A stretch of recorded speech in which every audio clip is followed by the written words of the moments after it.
صل وسلم وبارك على سيدنا وحبيبنا وشفيعنا ومولانا محمد وعلى آله الطيبين الطاهرين. أما بعد، أعوذ بالله من الشيطان الرجيم. يا أيها الذين آمنوا اتقوا الله حق تقاته ولا تموتن إلا وأنتم مسلمون. صدق الله العظيم وصدق رسوله النبي الكريم، ونحن على ذلك من الشاهدين والشاكرين والحمد لله رب العالمين. Bapak Ibu jamaah rahimakumullah, sudah hampir 3 pekan kita berpisah dengan bulan suci Ramadan, atau lebih tepatnya ditinggalkan oleh bulan suci Ramadan. Rasulullah SAW setiap kali sholat Idul Fitri di rakaat yang pertama itu setelah surat Al-Fatihah yang dibaca adalah surat Al-A'la. Di rakaat kedua setelah Al-Fatihah yang dibaca adalah surat Al-Ghasyiyah. Kebiasaan Rasulullah membaca 2 surat ini diperhatikan oleh orang-orang Yahudi. Setiap tahun bacanya itu aja. Sampai-sampai orang Yahudi memberikan statement, ini jangan-jangan nabinya orang Islam gak hafal Quran. Jadi ternyata orang Yahudi itu kebiasaan Rasulullah supaya diperhatikan. Sesungguhnya ketika Rasulullah mengamalkan apapun itu bentuk amalan, tentunya ini bukan inisiatif sendiri. Tentunya atas bimbingan wahyu dari Allah, sebagaimana di dalam surat An-Najm Allah menggaransi, "Wa ma yantiqu 'anil hawa in huwa illa wahyun yuha." Semua itu atas bimbingan Allah melalui wahyu. Lalu apa manfaat atau faedah Rasulullah membaca surat Al-A'la dan surat Al-Ghasyiyah di dalam surat Idul Fitri? Ternyata surat Al-A'la yang dibaca oleh Rasulullah SAW adalah memberikan pesan kepada kita orang-orang yang beriman setelah bulan suci Ramadan, dari mulai awal Syawal sampai 11 bulan ke depan. Isyarat-isyarat yang Allah berikan di dalam surat Al-A'la, yang pertama ada di dalam ayat keempat, A'udzubillahi minasyaitonir rajim, "Walladzi akhrajal mar'a faja'alahu ghafa'an." Memang secara tekstual ayat ini maknanya Allah lah yang menumbuhkan rumput-rumputan, juga Allah yang mematikan rumput-rumputan. Tetapi isyarat yang Allah berikan kepada kita orang-orang beriman, maksudnya kata Allah, di bulan suci Ramadan jiwa-jiwa kita, roh-roh orang yang beriman itu mirip seperti rumput yang tertimpa air hujan, tumbuh subur. Bahkan ibadah-ibadah yang sulit saja kita mampu untuk melakukan di setiap hari. Sholatul Lail itu di luar Ramadan sangat berat, tapi di bulan suci Ramadan kita gampang enteng. Itu disebut namanya alladzi akhrajal mar'a. Banyak lagi ibadah-ibadah yang sulit dilakukan, tapi di bulan suci Ramadan sangat kondusif, sangat luar biasa mudah. Tapi bahayanya ketika masuk 1 Syawal itu Allah menggambarkan dua isyaratnya, faja'alahu ghusa'an ahwa. Jadi rumput itu mulai tertimpa sinar matahari. Awalnya dia layu, setelah layu dia mati, setelah mati kering, habis kering hitam-hitaman, faja'alahu ghusa'an. Jadi mulai semenjak 1 Syawal dan 11 bulan ke depan ini kita memikul beban berat. Di dalam 1 bulan sudah Allah bentuk, sudah Allah didik jiwa kita untuk mudah beribadah, tapi begitu masuk Syawal dan 11 bulan ke depan ini sudah 3 pekan ini sudah berat. Setelah tahajud yang begitu gampang, di Syawal itu mulai berat. Nah, ini isyarat-isyarat yang Allah berikan juga di dalam surat Al-A'la ini di dalam ayat ke-9, "Fadzakir in nafa'ati dzikra sayadzakkaru man yakhsha wa yatajannabuha al-ashqa." Oleh karena itu Allah Subhanahu wa taala, "Fadzakir," berikan peringatan kepada orang-orang beriman. Apa peringatan Nabi? Nabi sallallahu alaihi wasallam bersabda, "Kam min sha'imin laisa lahu jazaa'un illa al-ju'al 'atash." Jadi banyak orang yang puasa, kata Nabi, puasanya itu tidak mendapatkan pahala dari Allah, tapi yang didapat cuma illa al-ju'al 'atash. Ini akan dibuktikan dari Syawal sampai 11 bulan ke depan, apakah kita termasuk orang-orang yang sha'im atau yang illa al-ju'al 'atash. Di ayat ke-14 Allah memberikan isyarat orang-orang yang shaim itu, yang puasa itu, dia qad aflaha man tazakka wa dzakara isma rabbih fa shalla, orang yang senantiasa menjaga kesuciannya ba'da Ramadan dari Syawal sampai 11 bulan ke depan. Tetapi ada orang-orang yang illa jual atas itu, kata Allah, bal tu'thiruna al-hayata dunya. Ini kalau bahasa biologi ini kembali ke habitat awalnya lagi.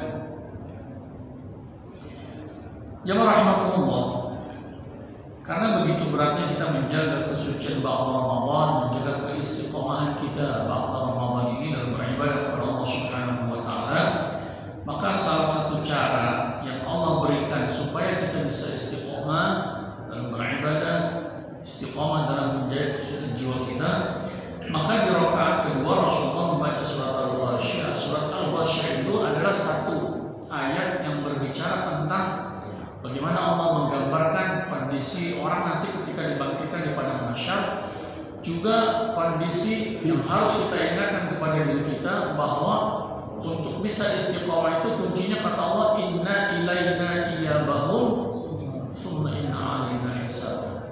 Ini kuncinya Pak. Benar-benar harus kita dengar, kita bisa amalkan. Jadi supaya istiqomah dari Syawal sampai 11 bulan ke depan, kuncinya kata Allah, tafakurkan diri kalian tentang perjalanan mudik ke kampung halaman abadi. Kan lebaran kemarin itu pada mudik, tapi ada juga yang nggak mudik, alasannya bisa kurang bekal atau nggak punya bekal.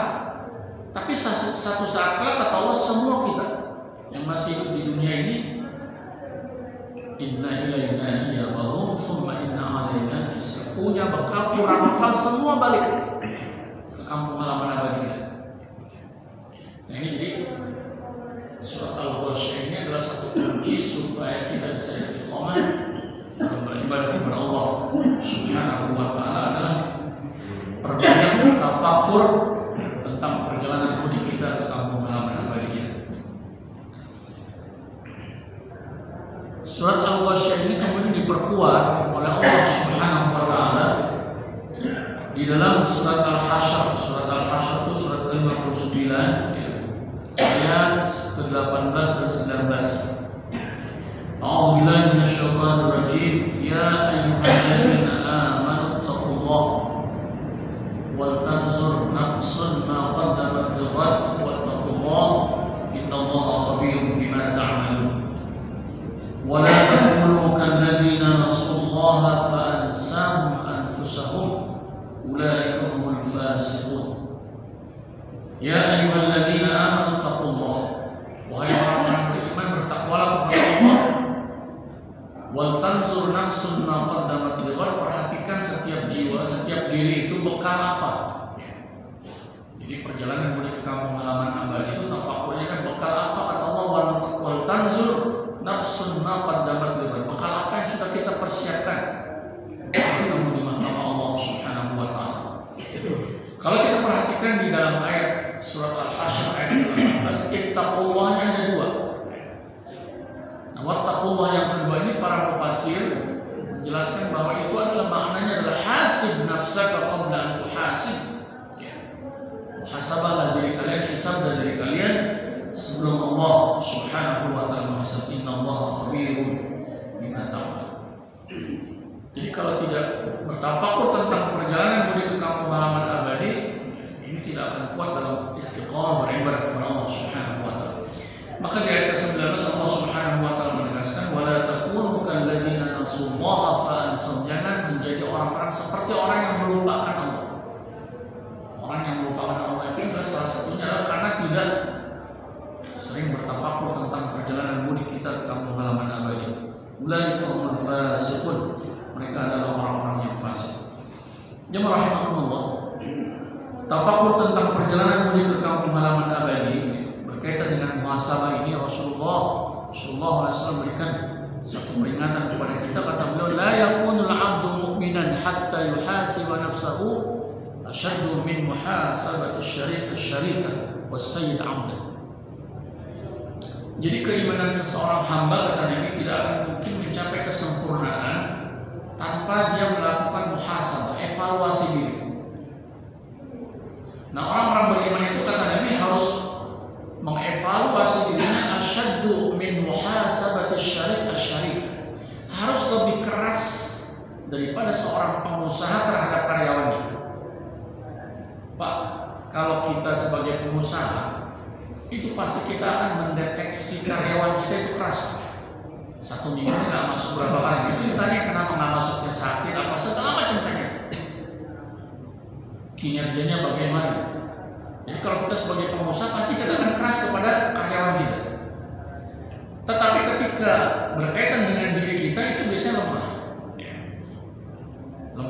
Tahajud lewat, udah tenang aja nggak apa. Tapi kalau kepada orang lain katakannya asyad, akan lebih keras. Nah jadi kata Nabi, orang-orang beriman ini mengevaluasi diri, mendikte dirinya itu harus lebih keras daripada seorang pengusaha terhadap karyawannya. Oleh karena itu beliau juga sering menasihati para sahabatnya, ya Aba Dzar, hasib nafsaka qabla an tuhasib, hisablah dirimu sebelum Allah Subhanahu wa taala menghisab.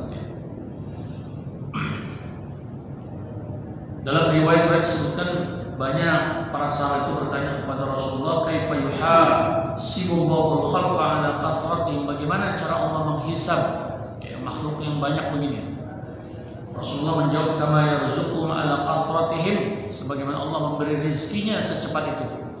Makanya sifat Allah itu salah satu di dalam Al-Quran Allah sebutkan, wa huwa sari'ul hisab, dia adalah zat yang begitu cepat akan menghisab dia. Bapak Ibu jemaah rahimakumullah, jadi urutan-urutan bagaimana kita untuk sampai kepada muhasabah ini, yang pertama adalah tafakur tentang perjalanan mudik kita ke kampung halaman abadi kita diawali. Tafakur itu diawali dengan tafakur tentang usia. Jadi kita harus ingatkan usia kepada diri kita. Karena di dalam surat Al-Asr itu kalimatnya Bismillahirrahmanirrahim, wal asri innal insana lafi khusr. Jadi Allah bersumpah wal asr, demi waktu asar, demi masa, demi waktu, innal insan, sesungguhnya manusia lafi khusr, dalam kerugian. Apa yang dimaksud rugi? Rugi itu didefinisikan intiqas ra'sul mal. Jadi rugi itu artinya apabila modal seseorang semakin hari semakin habis, itu rugi namanya. Apa kaitannya usia dengan modal? Kita ini bisa hidup di dunia, salah satu modal terbesarnya Allah berikan adalah usia. Oleh karena itu berkaitan dengan usia ini, berkaitan dengan modal usia ini, Allah juga menegaskan dalam surat Yasin, A'udzubillahi minasyaitonirrajim, wa man nu'ammirhu nunakkishu fil khalqi afala yaqilun. Kata Allah, barang siapa yang dipanjangkan usianya, wa man nu'ammirhu, jadi usia 50, saya sudah 50 ke atas, ada 60. Jadi semakin panjang angka usia itu, hakikat itu bukan semakin panjang umurnya. Kata Allah, nunakis, semakin berkurang. Kalau jatah 63, kalau sekarang usia 50 kan itu bukan makin panjang. 63 kurang 50 sisa berapa? Ini 12. Kalau udah 60 sisa berapa? Itu hakikatnya. Jadi kata Allah, wal asri, demi waktu, innal insana lafi khusr, sesungguhnya manusia dalam kerugian. Maksudnya modalnya semakin hari semakin habis. Karena Pak, kalau kita nggak ingatkan diri kita tentang usia, kita usia 50 tuh perasaan masih panjang gitu. Jadi berkaitan dengan usia begitu, hawa nafsu selalu kayaknya kita masih panjang. Oleh karena itu yang pertama tafakur itu ingatkan tentang usia diri kita. Sudah 50 tinggal 13 nih, ya kalau sampai 63 gitu ya. Jadi yang pertama adalah ingatkan tentang usia ini, semakin hari bukan semakin bertambah tetapi semakin habis. Wal asri innal insana lafi khusr. Baru Allah kecualikan illal ladzina amanu wa amilus shalihat wa tawassaw bil haqq wa tawassaw bis sabr, kecuali yang modal umurnya digunakan untuk aman, beriman kepada Allah, wa amilus shalihat, walaupun semakin hari semakin habis, tetapi di sisi Allah Subhanahu wa taala usia itu sangat bermanfaat.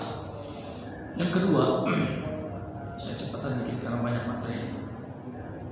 Jadi tafakur yang pertama ingatkan tentang usia. Yang kedua, jiwa kita tuh harus sering diingatkan bahwa usia dunia ini kalau dibandingkan dengan usia akhirat itu cuma pendek. Nanti di dalam surat An-Nazi'at ketika manusia sudah dibangkitkan oleh Allah di padang mahsyar, kita semua Pak, kita punya memori, punya otak ini, ingatan ini akan di-rewind, dikembalikan ingatannya berapa lama kita hidup di dunia. Di dalam surat An-Nazi'at nanti kita akan berkata, a'udzubillahi minasyaitonir rajim, ka'annahum yauma yarawnaha lam yalbathu illa 'ashiyatan aw duha. Jadi ketika nanti kita dibangkitkan di padang mahsyar, itu ingatan kita akan kembali ke dunia. Oh, ya Allah, ini kita nih hidup di dunia cuma illa asyiyatan aw duha, cuma antara waktu asar dan maghrib. Asar dan maghrib itu paling panjang 2,5 jam. Itu waktu kita di dunia. Tapi waktu yang sependek ini akan menghasilkan waktu yang abadi. Jadi buruk di sini pendek, keburukan panjang di sana.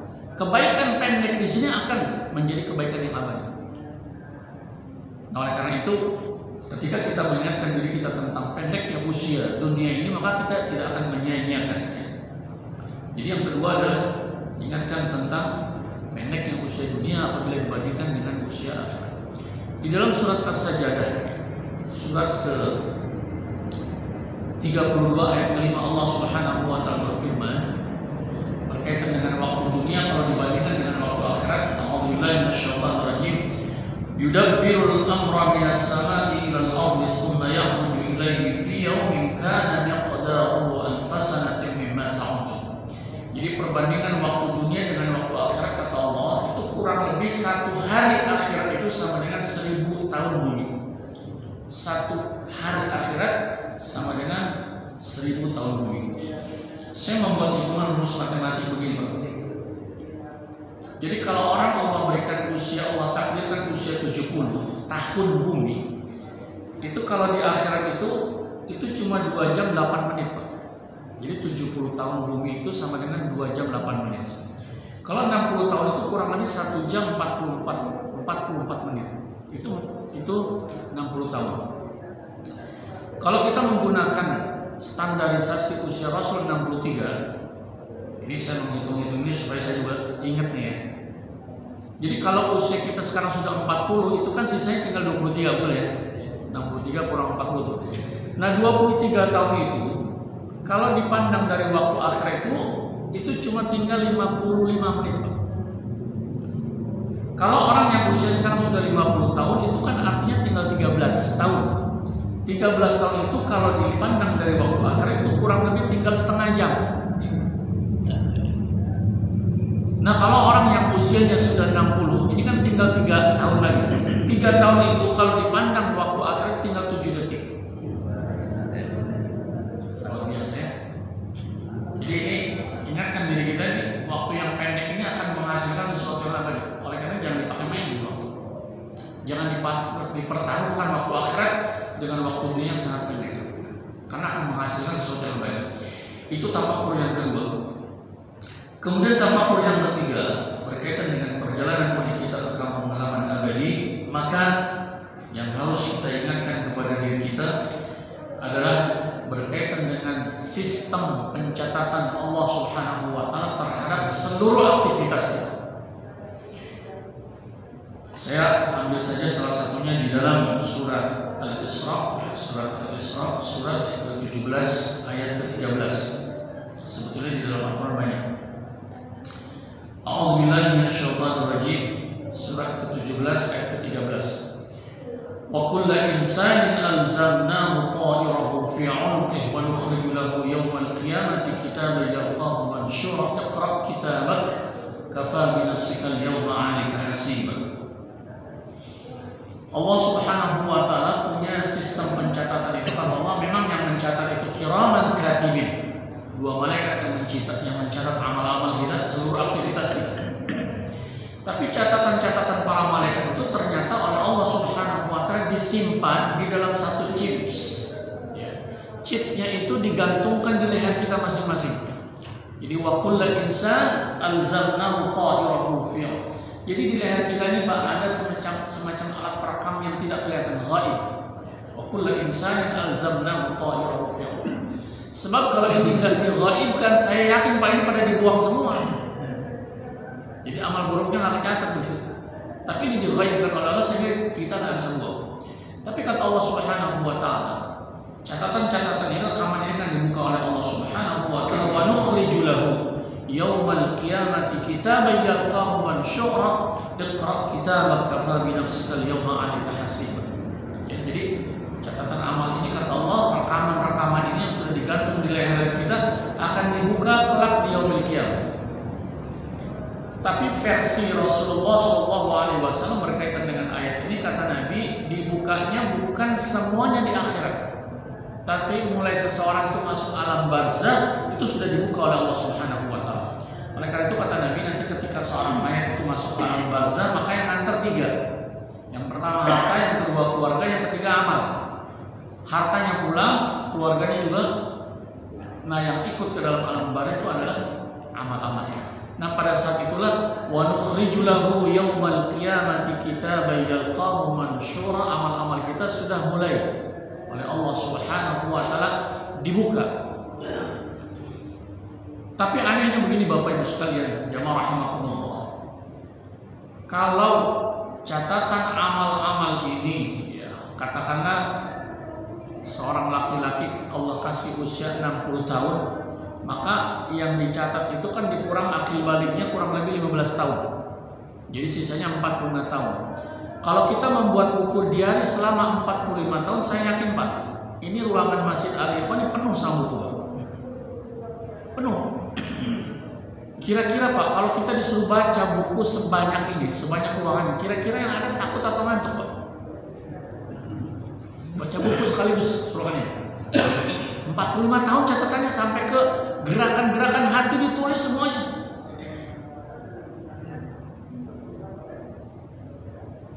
Yang ada bukannya takut, nangis, tidur ya. Tapi di dalam surat Al-Ghasyiyah Allah menggambarkan begini Pak. Kalimat kata Allah, Bismillahirrahmanirrahim, hal ataka haditsul ghasyiyah. Ada orang yang baca catatan amal itu, yang pertama kata Allah, wujuhu yawma idzin khasyiyah, langsung nangis. Baru melihat langsung nangis. Padahal catatannya banyak banget. Tapi ada juga kelompok yang kedua kata Allah, wujuhu yawma idzin na'imah. Itu bagaimana itu bisa membaca catatan sebanyak itu, tiba-tiba ekspresinya berubah.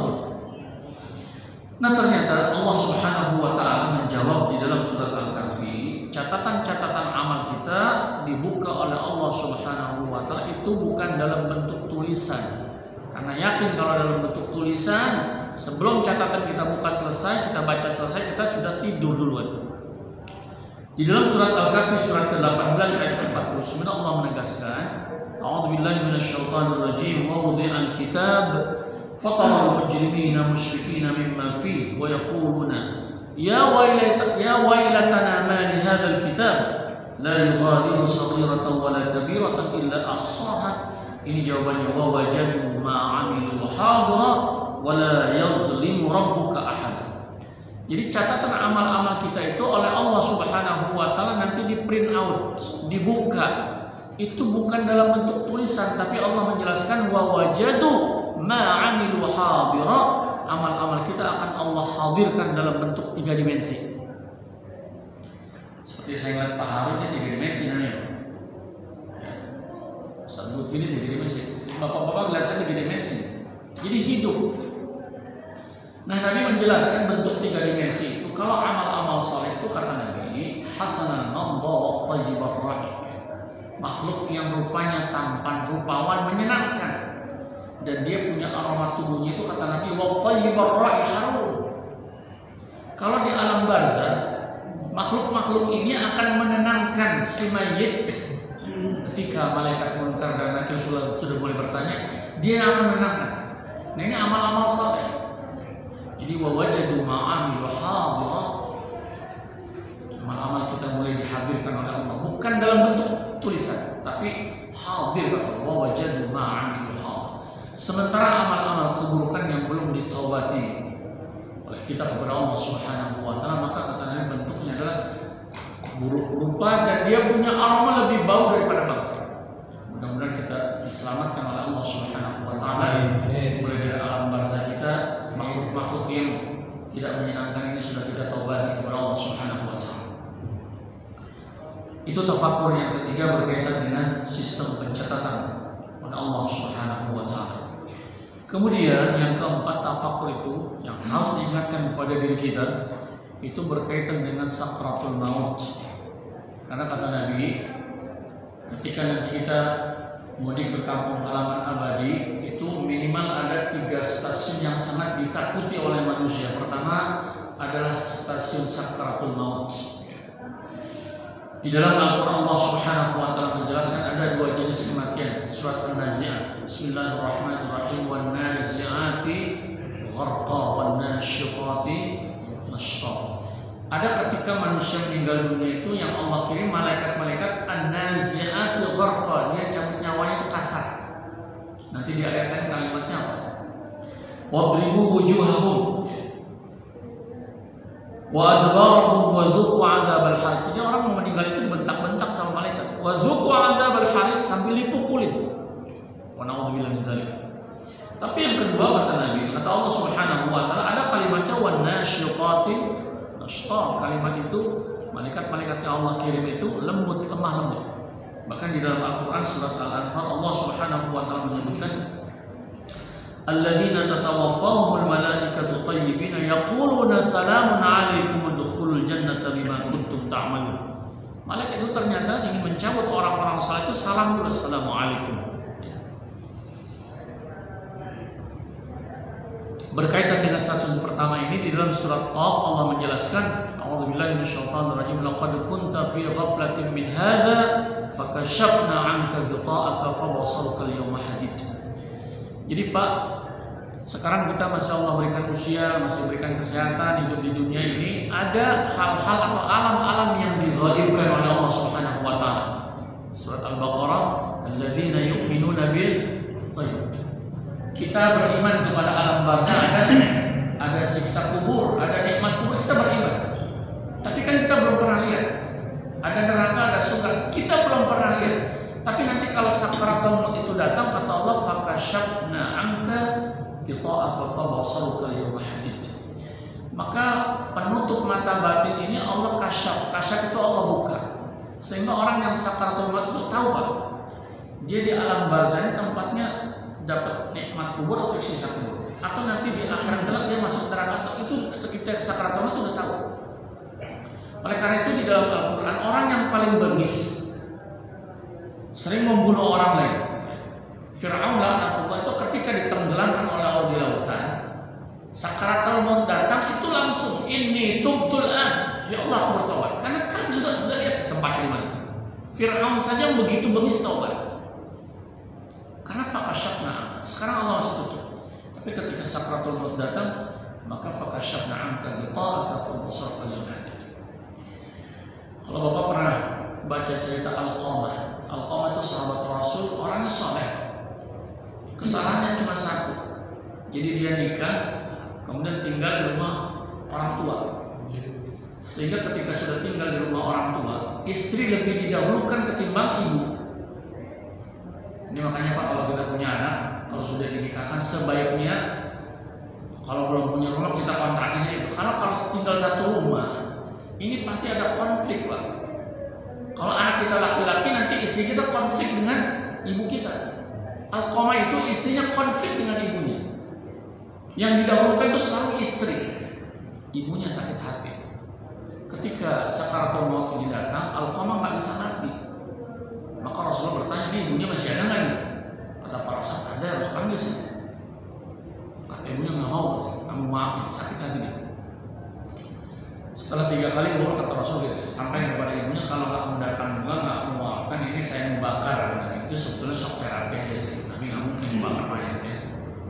Dan dengar anaknya mau dibakar itu seorang ibu tetap luluh datang. Akhirnya dimaafkan oleh ibunya kesalahan-kesalahannya. Setelah itu baru Rasulullah bertanya, ya Al-Qamah, sebelum ibu memaafkan, apa yang kau lihat? Ya Rasulullah, tadi ada makhluk-makhluk yang begitu luar biasa sadisnya ya Rasulullah. Ini yang disebut namanya wan-nazi'ati gharqa. Tapi sekarang bagaimana ya Al-Qamah? Makhluk itu sudah pergi ya Rasulullah. Yang datang itu wan-nasyiqati nashta. Jadi sekali lagi ketika kita sakaratul maut, maka fakashafna 'anka ghita'aka fabasaruka al-yawma hadid. alam-alam yang sekarang Allah gaibkan semua akan terlihat oleh dia. Sekali lagi mudah-mudahan kita selalu berdoa kepada Allah Subhanahu wa Ta'ala, ketika Allah sudah bukakan mata batin kita, maka Allah perlihatkan yang berkaitan dengan malakut, nikmat-nikmat yang Allah perlihatkan kepada kita. Amin ya rabbal alamin. Yang kelima, tafakur. Jadi banyak Pak tafakur. Kalau nggak diingatkan jiwa kita tuh labil, setan main. Kemarin saya ikut kajian itu begini Pak, ada seorang ulama menggambarkan begini. Kalau anjing 3 hari Pak nggak dikasih makan, nggak dikasih minum, diikat. Kira-kira kalau pas dilepas puas nggak? Setan berapa hari kemarin diikat Pak? Sekarang nih Syawal dilepas, kira-kira puas nggak? Puas dia Pak, menyesatkan kita. Makanya tafakur ini penting. Kalau tanpa tafakurnya habis kita. Ini kayak anjing diikatnya sebulan, kata Nabi wasufidatus syayatin, diikatnya sebulan itu. Sekarang dilepas, hancur ya. Tafakur yang kelima adalah tafakur berkaitan dengan alam barzakh.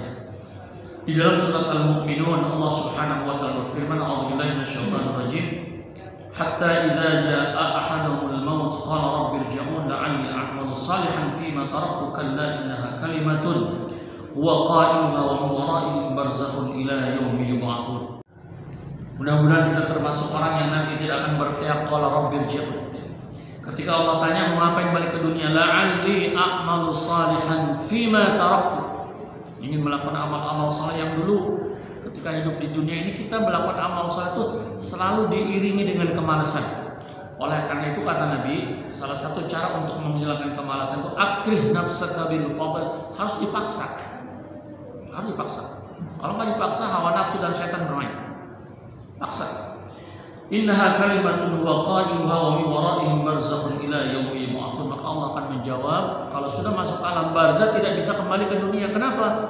Barzakh itu maknanya adalah pembatas. Pembatas antara apa? Antara akhirat dengan dunia, itu barzakh. Ya alam. Jadi beda Pak, antara kuburan dengan barzakh itu beda Pak. Kalau kuburan itu di tanah, tapi kalau barzakh itu alam yang termasuk ghaib. Alladzina yu'minuna bil. Kalau kuburan yang di tanah itu di dalam surat Thaha fungsinya Allah Subhanahu wa Ta'ala berfirman, a'udzubillahi minasyaitonir rajim, minha khalaqnakum wa fiha nu'idukum wa minha nukhrijukum taratan ukhra. Tubuh kita ini asalnya kata Allah minha khalaqnakum, dari tanah semua. Bapak makan daging ayam, ayam makan rumput, ayam makan padi, itu semua dari tanah. Kita makan roti dari tepung-tepung, dari terigu, tumbuh di mana? Semua yang kita makan itu sumbernya tanah, saya pakai. Maka karena sumbernya tanah, maka kata Allah, wa fiha nu'idukum, tubuh ini akan dikembalikan ke tanah. Fungsinya untuk apa? Untuk dihancurkan. Penghancuran tubuh orang yang meninggal dunia ini merupakan bagian daripada rahmat Allah Subhanahu wa Ta'ala untuk yang masih hidup. Bayangkan Pak, dari zaman Nabi Adam sampai sekarang kalau tidak dihancurkan, ini kita nggak bakal punya rumah di kota bumi Pak. Isinya mayat semua. Maka dihancurkan. Tapi memang ada istisna, dikecualikan oleh Allah, ada orang-orang tertentu tidak dihancurkan. Untuk apa? Ibrah, pelajaran bagi yang masih hidup. Ada orang soleh yang tidak dihancurkan, ada para syuhada Allah yang mati syahid nggak dihancurkan, tapi ada orang-orang yang kufur juga nggak dihancurkan. Fir'aun nggak hancur tubuhnya, diperlihatkan. Tapi semua itu adalah untuk ibrah, pelajaran bagi. Jadi rumus umumnya kalau masuk kuburan itu pasti hancur. Rumus umumnya. Adapun yang dikecualikan itu tidak semua, ya. Jadi ini berkaitan dengan alam barzakh.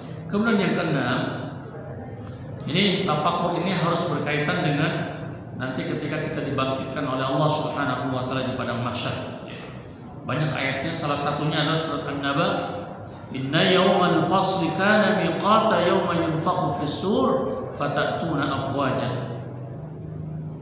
Seorang sahabat Nabi namanya Mu'adz bin Jabal itu bertanya kepada Rasulullah, ya Rasulullah, apa yang dimaksud dengan yauma yunfakhu fis-suri fatatuna afwaja?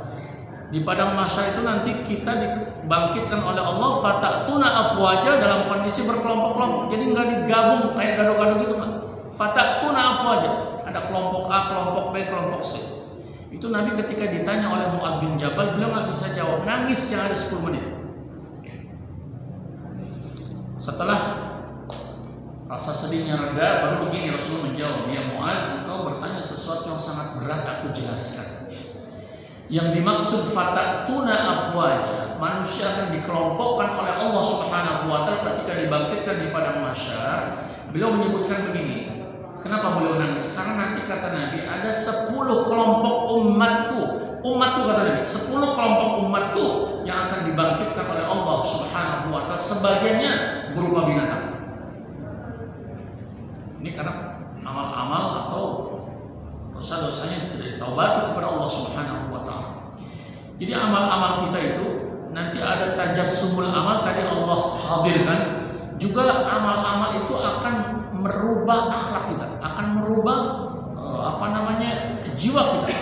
Di dunia ini orang berbuat maksiat sebanyak apapun, secara fisik nggak bakal berubah, tapi rohani akan berubah. Nanti kalau di dalam Al-Quran kalimatnya Allah Subhanahu wa taala berfirman berkaitan dengan perubahan tajassumul amal, ya, merubah bentuk-bentuk akhlak itu ada. Jadi kata Allah Subhanahu wa taala dalam Al-Quran, saya tidak sebutkan ini karena terlalu panjang, ya. Nah, kemudian setelah kita bertafakur tentang kebangkitan kita di yaumul kiamat kelak, setelah tafakur ini selesai, perjalanan menuju ke kampung halaman abadi, maka setelah itu baru lakukan muhasabah. Muhasabah itu apa sih? Muhasabah itu yang pertama itu isinya adalah musyawarah. Jadi musyawarah itu artinya kita membuat planning hidup kita untuk beribadah kepada Allah Subhanahu wa taala, itu di plan. Umpamanya kita buat rencana, ya Allah, saya ingin melakukan salat tahajud, itu harus di plan. Itu musyawarah namanya. Atau saya ingin melakukan puasa Senin Kamis, itu musyawarah namanya. Kita buat plan. Yang kedua, setelah melakukan musyawarah, itu baru lakukan namanya muraqabah. Muraqabah itu diaudit, dikontrol. Ini saya sudah janji hari ini mau salat tahajud ntar malam. Nanti besok itu harus ada muraqabah, diperiksa benar nggak salat tahajud. Itu muraqabah. Setelah muraqabah itu baru disebut namanya muhasabah. Apa muhasabah? Muhasabah jadi evaluasi terakhir. Setelah kita kontrol umpamanya. Nah, oleh karena itu mengontrol amal-amal kita ini dalam muhasabah ini tidak boleh dilakukan seminggu sekali, 2 minggu sekali, sebulan nggak boleh. Kenapa? Karena kita punya RAM, istilah komputer RAM. Memori kita itu bisa menyimpan hal-hal yang besar. Sementara hal-hal yang detail itu akan lupa. Saya tantang nih Pak, ada nggak yang berani berdiri seperti sini? Ini 1 minggu yang lalu apa saja telah kita perbuat, apa lagi? Secara global mungkin ingat, tapi detail nggak lupa. Nah, makanya fungsi muhasabah ini setelah kita tafakur tadi perjalanan menuju ke kampung halaman, lakukan muhasabah. Yang pertama musyawarah, buat plan. Yang kedua muraqabah, kontrol. Yang keempat baru muhasabah. Dalam muhasabah itu boleh dilakukan sebelum tidur atau lakukan sisakan waktu kita, kata para ulama itu ba'da subuh 10 menit sebelum kerja, sebelum aktivitas, sisakan untuk melakukan muhasabah, periksa. Kalau dalam muhasabah setelah kita melakukan musyawarah, muraqabah, dalam muhasabah banyak amal-amal yang sudah kita plan itu terlaksana, maka kata Nabi segerakan sujud syukur kepada Allah Subhanahu wa taala. Jadi sujud syukur itu bukan dilakukan ketika kita dapat materi saja. Karena di dalam surat Luqman, nikmat Allah itu terbagi 2. Wa asbagha 'alaikum ni'amahu zahiratan wa batinatan. Nikmat Allah ada yang zahir, ada yang materi. Kesehatan, kerjaan, apalagi?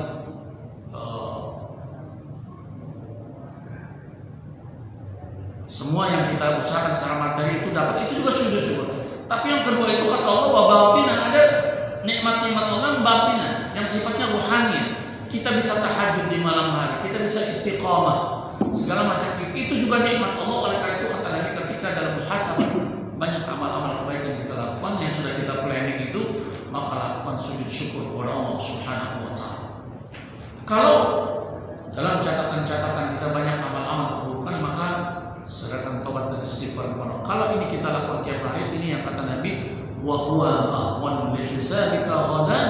Kalau ini terus kita amalkan, jadi amalan muhasabah ini perintahnya Al-Quran, surat Al-Hasyr 59 ayat 18 sampai 19. Ya ayyuhalladzina amanu taqullaha wal tanzur nafsun ma qaddamat lighad wattaqullaha innallaha khabirum bima ta'malun. Ini amalan bagian daripada kegiatan agama kita, keberagaman kita kepada Allah Subhanahu wa taala, muhasabah. Sudah waktunya.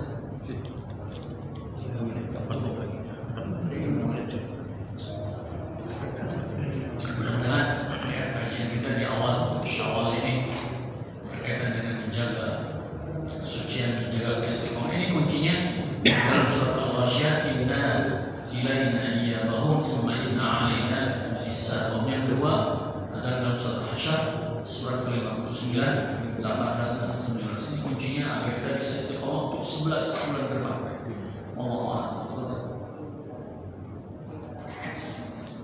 Ya, sedikit waktu barangkali sudah mau menambahkan atau sudah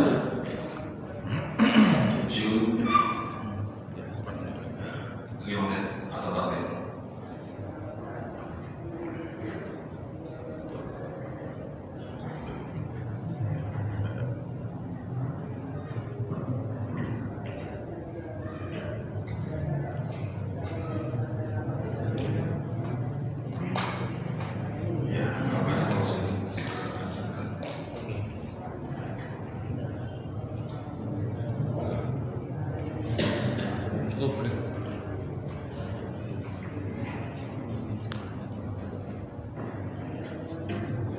Baik, kita tutup kajian kita dengan bacaan suratul Fatihah. Mudah-mudahan Allah Subhanahu wa taala berikan keberkahan, berikan kita kesehatan dalam akhir rezeki, agar kita bisa istiqomah dalam beribadah kepada Allah Subhanahu wa taala. Hadirin wa kullu niyatin salihah wa ila hadratin Nabi al-Fatihah.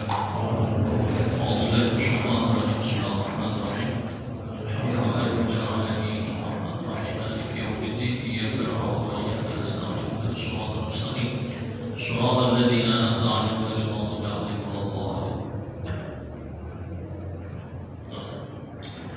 Baik.